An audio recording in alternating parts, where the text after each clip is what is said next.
panels and presentations by students, alumni, our community partners, civic organizers, and faculty from different departments on campus. So we're happy for that collaboration.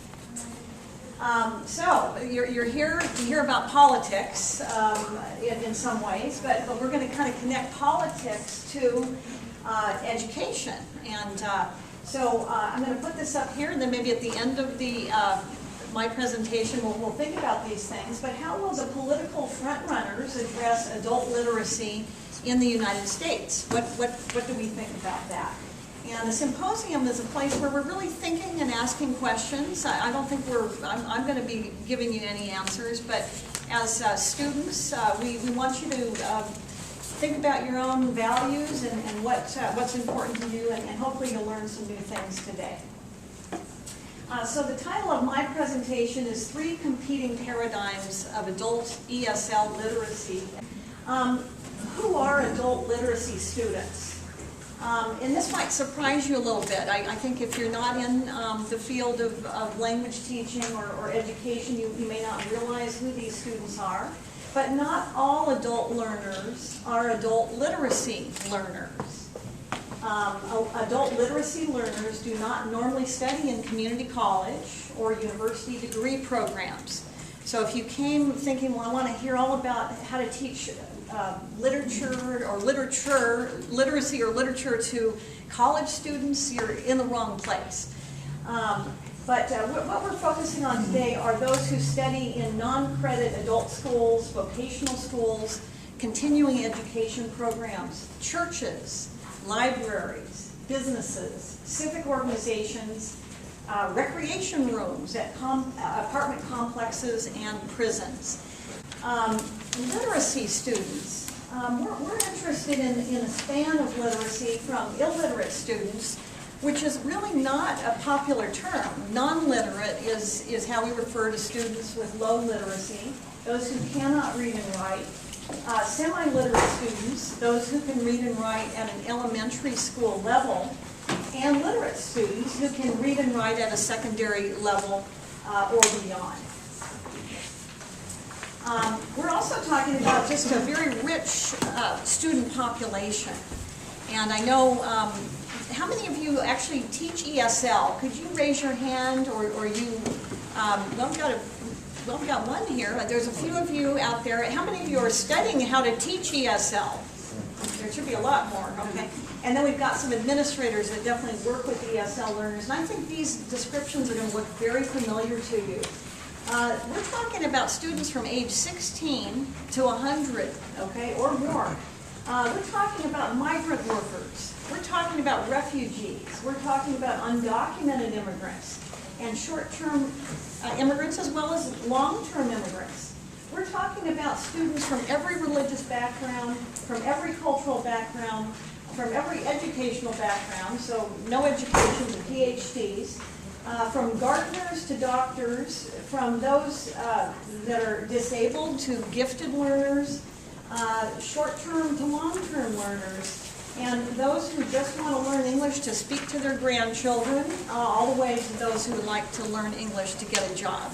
So this is the population that we're talking about today. We classified adult learners in the United States. You may not be aware of these three categories, but they are ABE, ASE, and ESL students. So we have our adult basic education students that have a range of educational backgrounds, our adult secondary education students, and those are students maybe dropped out of high school and coming back to pass the GED test or obtain a high school diploma. And then we've got our ESL. However, this is a point I wanted to make clear to everyone, that the U.S. government calls these learners English literacy or English language acquisition students, which in some ways, let's see if I can say this word, obscures who these students are, but they are ESL students.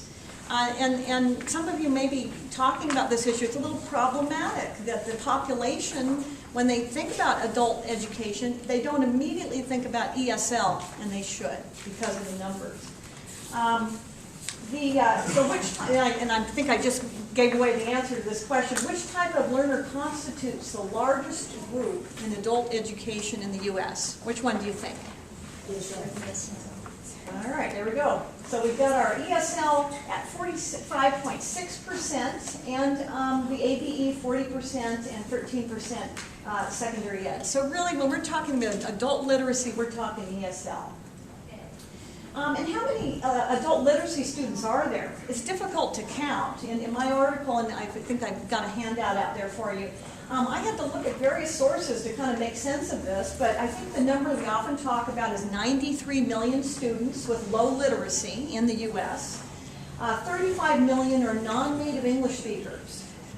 9 million do not, and the non-native English speakers, half of those are Spanish speaking. Half of those are Spanish speaking. That is a very, very large number. So in ESL we talk about all language groups, but you cannot talk ESL without talking about Hispanic. 9 million do not speak, read, or write well, but only 1 million are enrolled in state-administered and federally funded ESL programs, such as Northbound Orange County Community College District. So my question is, where are the other 8 million? Millions in the U.S. do not speak English well, and they're not enrolled in any adult school programs. They could be enrolled in church, private, or workplace programs, not be parents raising children, disabled, working, not motivated, afraid to attend school, in prison. Could be in prison, not satisfied with instruction, could be studying online. So the reason I can't tell you about them is nobody knows. Okay, these very large numbers that we don't have data on because we don't have statistics that can, that are reported regularly. Adult ESL literacy programs cover the full range here: general ESL, family literacy, vocational, workplace, citizenship, and EL civics. And I think our North Orange County group is going to tell you a lot more about some of these. So I think some of them anyway. So where does politics fit in? And that's why we're all here today to kind of focus on that. Dimitri in 2005 for adult literacy education talked about 3 research and educational paradigms: conservative, progressive, and socialist, that are very, very common in this country. And the paradigms fit these political viewpoints and also sort of curricular models. And I've just adapted that for adult ESL because adult literacy is adult ESL. And so functional literacy is all about accepting the existence of an objective reality, attempting to investigate reality through scientific experimental research. New literacy studies, which is more the liberal viewpoint, is identifying and respecting different discourses, attempting to describe social interaction within real human contexts. And critical literacy is identifying discourses which are privileged or marginalized and seek reform for oppressed social groups. And this is normally associated with socialist or neo-Marxist political leanings. And so, again, I'm about out of time here, but a good example of a functional literacy or kind of a conservative viewpoint is a study. For example, a survey. The NAAL survey has looked at literacy, prose literacy, document literacy, and quantitative literacy, which means how well can someone read forms, can they read text, and can they calculate mathematics. And then the students are evaluated in the United States in these 4 levels: below basic, basic, intermediate, and proficient. And what are the results? Foreign-born adults represented 14% of all adults living in households. That was in 2003. And there hasn't been another NAAL study since then, so we're kind of referring back to something that was done a few years ago. The scores varied. Hispanics, who represented approximately half of foreign-born adults, had lower average prose, document, and quantitative literacy scores than their foreign-born Black, white, and Asian peers. Many Hispanics were at level 1 for both prose and document literacy. 10% of more Hispanics than non-Hispanics at level 1 numeracy showed a strong need for basic literacy and numeracy education. So just to say that many of our low literacy students are Hispanic, and knowing their backgrounds often are not from educated backgrounds. It's not a big surprise, but I think the public may not know that. Now, the more liberal approach maybe to research is the new literacy studies, and there's an interesting study by Falsteck, Domer, and Pulido, which was mixed method, and it included things like surveys, but also extensive interviews, observations, audio tape data, and what they found out is that the reason that many of the parents aren't speaking English is they've got some pretty good kids, and they're bilingual, and they can use English to help negotiate processes. And they talk about these young children of the parents as paraphrasing, playing on the para, meaning for in Spanish, versus translating. So respecting the parents in these negotiations, but playing a very, very important role in helping them negotiate U.S. society. Finally, critical literacy associated with socialist politics. The key advocate, I guess, or work, I guess, is the Paulo Freire's work, Pedagogy of the Oppressed. He did his work in Brazil with non-literate learners and kind of suggested this kind of an educational phase where we listen and we find out the critical issues of our students and we select codes like objects, pictures, and dialogues.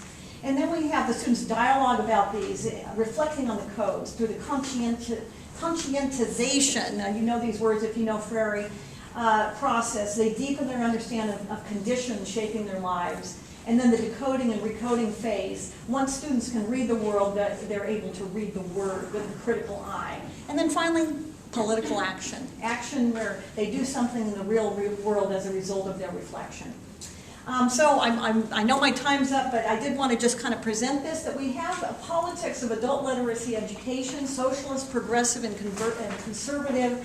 Are they conflicting? Are they complementary? Are they competing? Is that good or bad? We'll be talking about that today. And how will the political front runners address adult literacy in the United States is our question. Thank you.